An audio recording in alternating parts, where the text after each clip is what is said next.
Malam itu telah berlalu, namun getarnya belum pergi dari dada Fudail.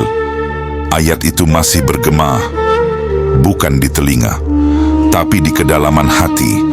Ia berjalan menjauh dari rumah itu. Langkahnya berat, seakan setiap tapak kakinya menyeret seluruh dosa masa lalu. Tidak ada yang mengejarnya, tidak ada yang berteriak. Namun Fudail merasa dirinya sedang dikejar oleh Allah. Selama bertahun-tahun, Fudail berlari menuju dosa. Kini, untuk pertama kalinya, ia berlari meninggalkan dosa. Ia masuk ke sebuah reruntuhan, tempat para musafir biasa bersembunyi. Di sana, ia mendengar suara orang-orang berkata pelan, "Mari kita tunggu sampai pagi, karena Fudail si perampok berkeliaran malam ini." Kata-kata itu menikamnya lebih dalam dari pedang. Ia menutup wajahnya, air mata kembali jatuh. Ya Allah, orang-orang takut kepadaku, padahal seharusnya akulah yang paling takut kepadamu. Ketakutan itu bukan lagi ketakutan dunia. Itu adalah khauf sain, takut yang lahir dari kesadaran akan kebesaran Allah. Rasulullah bersabda, "Seandainya kalian mengetahui apa yang aku ketahui, niscaya kalian akan sedikit tertawa dan banyak menangis." Hadis riwayat Bukhari dan Muslim. Fudail menangis bukan karena hartanya hilang, tapi karena ia merasa terlalu lama jauh dari Allah. Ia meninggalkan Persia tanpa pengumuman, tanpa perpisahan. Tidak ada yang menahannya, karena orang yang bertobat sejati memang pergi diam-diam. Tak membawa nama lama, tak membawa dosa lama. Tujuannya satu, Mekah.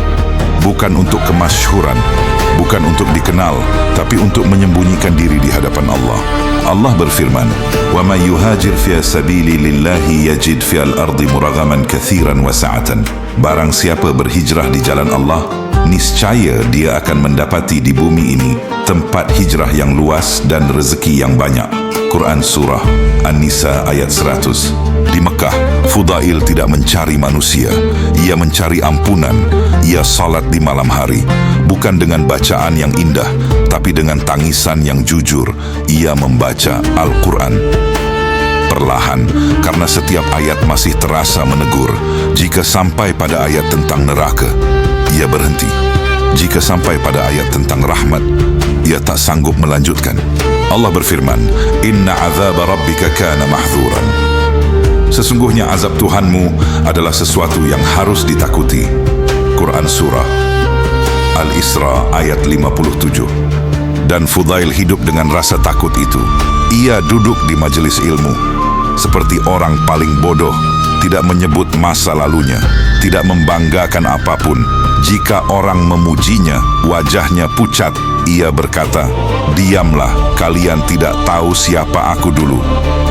Hasan al-Basri pernah berkata, seorang mukmin melihat dosanya seperti gunung di atas kepalanya. Dan bagi Fudail, gunung itu tak pernah runtuh. Ia justru menjaganya agar tetap rendah hati. Sedikit demi sedikit hati Fudail berubah. Bukan menjadi keras karena ilmu, tapi lembut karena takut kepada Allah. Doanya tidak panjang, tapi dalam. Ucapannya sedikit, tapi menggetarkan. Orang-orang mulai bertanya, siapakah lelaki ini yang jika berbicara tentang Allah, membuat hati kami bergetar? Mereka belum tahu bahwa dulu lelaki ini adalah mimpi buruk di malam hari. Fudail telah meninggalkan jalannya yang lama, namun Allah belum selesai dengannya. Waktu berlalu, Mekah menyaksikan perubahan yang sunyi, namun menggetarkan langit. Fudail bin Iyad kini dikenal bukan karena pedang, melainkan karena air mata dan kejujurannya. Ia bukan khatib yang lantang, bukan pula ulama yang mencari murid, namun bila ia berbicara tentang Allah, orang-orang terdiam, karena kata-katanya keluar dari hati yang telah dihancurkan taubat. Fudail berkata, ilmu bukanlah banyaknya riwayat, tapi cahaya yang Allah letakkan di dalam hati. Ia mengajarkan satu hal berulang-ulang, ikhlas. Bukan ikhlas yang manis di lisan, tapi ikhlas yang membuat seseorang takut dipuji. Allah berfirman, "Wa ma umiru illa liya'budu lillaha mukhlishina lahu lid-din." Padahal mereka tidak diperintah kecuali agar menyembah Allah dengan ikhlas. Quran Surah Al-Bayyinah ayat 5. Dan ikhlas itulah yang membuat nasihatnya menembus dada. Suatu hari, Khalifah Harun al-Rashid, penguasa terbesar di zamannya, datang menemui Fudail. Ia berharap doa, ia berharap nasihat lembut.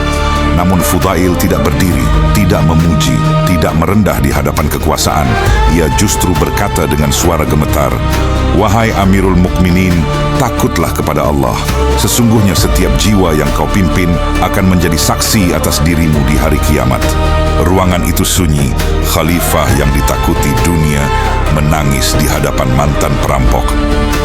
Rasulullah bersabda, "Sebaik-baik jihad adalah menyampaikan kebenaran di hadapan penguasa yang zalim." Hadis riwayat Abu Dawud and Tirmidzi. Dan Fudail melakukannya, bukan dengan teriakan, tapi dengan ketakutan yang jujur kepada Allah. Ketika Khalifah menawarkan harta, Fudail menolak.